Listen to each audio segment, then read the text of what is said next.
Sabahınız xeyir, bəli, təqsirləndirilən 15 nəfər Ermənistan vətəndaşı bugün də məhkəmə qarşısındadır. Əvvəlcə onu qeyd edək ki, görüntülərdən də göründüyü kimi bugünkü məhkəmə prosesində də çox saylı zərər çəkənlər iştirak edirlər və onlar tədricən məhkəmənin iclas salonuna daxil olurlar.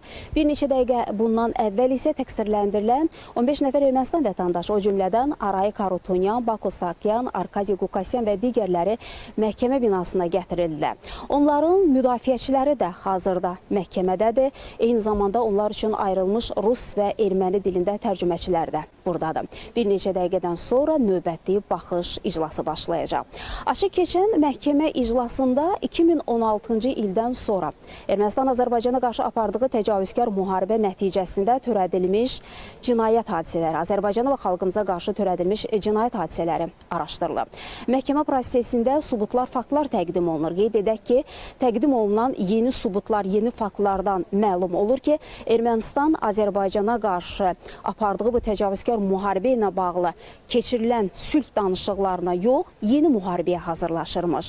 Təqdim olunan sənədlərdə, subutlarda, faktlarda bir daha təsdiqini tapır. Axırıncı nümayiş olunan video material, hansı ki 2019-cu ildə New Yorkda lentə alınmış video materialdır.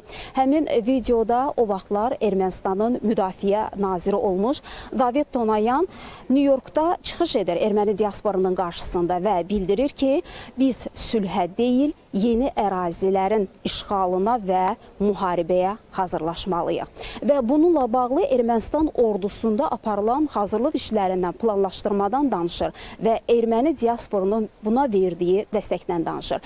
Məhkəmə prosesində bununla bağlı təqdim olunan video materialdan da bir daha bəlli olur ki, bir daha təsdiqini tapır ki, Ermənistan Azərbaycana qarşı işğalçılıq, təcavüzkar müharibə siyasətini davam etdirirdi.